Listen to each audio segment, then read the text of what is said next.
Good evening, ladies and gentlemen. Today, as the third representative of side proposition, I'm going to be giving a thorough examination of this debate, clashing with what side opposition has said, and really essentially synthesizing their arguments into three permeating themes that have kind of controlled this debate today. And those three themes are going to be accountability, then next, entertainment versus information, and finally, discourse and the role of democracy. So let's begin and jump in with accountability, because that was what side opposition spoke about most recently. And they somehow had this perspective that because private corporations they need to make money, that they are somehow more accountable than public corporations or public entities. And we certainly disagree with this, because as a fundamental component of democracy is that government and entities of government are constantly held to account. This is a fundamental principle of democracy. This is why we have issues. Whether it's healthcare or news media, citizens will respond to those issues, speak with their politicians. So really, if the news media begins to go astray, we've seen this in the BBC where they went after a scandal that was incorrect about a conservative politician. And what has happened then is we've seen apologies, firings, and we've seen it all occur in a public forum because of the public nature of the system, as opposed to being a certain sect, like a private company, which may try and avoid those issues and hide them under the rug. Government simply cannot do that, because if they do, government's going to get booted out, and the next government system's going to come in, and they're going to fix that, because that's likely a component of their campaign promises. Now next, ladies and gentlemen, I'm going to move into this idea of entertainment versus information and what's key to news media. Now, if I look at movies, Transformers really isn't more important than documentaries. The information presented in the explosions isn't quite of the same value as that which might be examining real social issues. And we see this as somewhat of a component when side opposition endorses sensationalism because more people watch it. And they say that private entities are more important necessarily because viewership is higher. And additionally, they said that because of this holistic perspective, that public entities simply cannot provide that depth of information. We certainly don't agree with this, and we're going to explain this simply by looking at an example of C-SPAN, which is an American network that actually plays what happens on the House floor. It shows the Senate, it shows the bills being called, and that is the depth of discourse in that we actually see what is going on, unfiltered, unbiased, no opinions, as opposed to the private sector, which slices up sound bites, creates certain perspectives based on what people are hearing, I'll take you in a moment, and based on what they feel is favorable. Sure. However, private news stations can't simply hide stuff because different news stations who compete with each other can call each other out on it. And that is a burden that you are now putting on the consumer to not only find which news media is providing accurate, but to look at a number of different stations, and it actually goes against your own position. There appears to be some case tension, because you were saying that people can reside on a certain sect because it agrees with their position, but now you're saying if it's swept under the rug, they'll just go somewhere else. That sounds like a little bit of case tension there.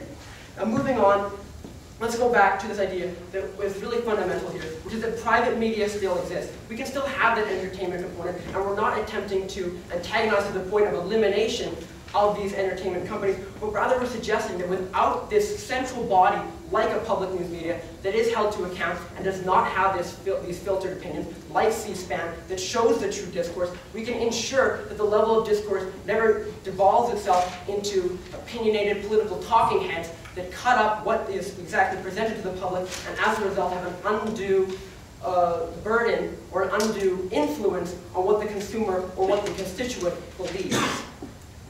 Side opposition has also endorsed sensationalism in their views. They said that this makes it more interesting to the viewer, and as a result is a good form of news. But we on side proposition stand firmly opposed to this, because we do not necessarily believe that entertainment is the component of news. We believe that information should be more prominent than entertainment, and that is why we're supporting public information, because public news media demonstrates the depth of information, and they are not intending to create entertainment because they do not need to garner viewership in the same capacity, but instead will deal with all the issues with a real depth and real judicious practices. And as I've explained with examples like C-SPAN that show the true discourse. And then I'm going to move into, with that comment about discourse, about my third and final theme, which is that of discourse. Which is what we've had this what is the fundamental principle of democracy, and that is to discuss, determine, and decide about issues.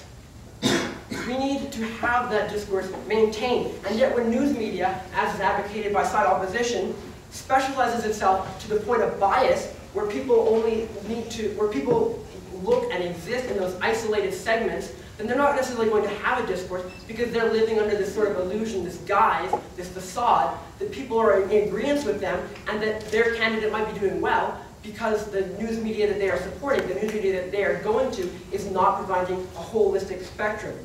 As opposed to something like CBC or a publicly funded news media, where you would see that discourse occur, where you would see both sides, or more than all of the sides essentially, presented to you in a way that you can understand the fundamental issues. Because it's important to understand what your opponent is saying. It's not a good thing to always tune them out.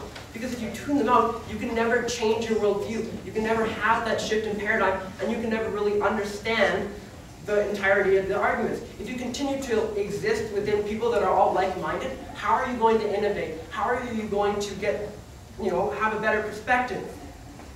And this is why we believe that private media is worse than public media in the capacity, I'll take you in a moment, of promoting discourse and promoting a sort of fair balance.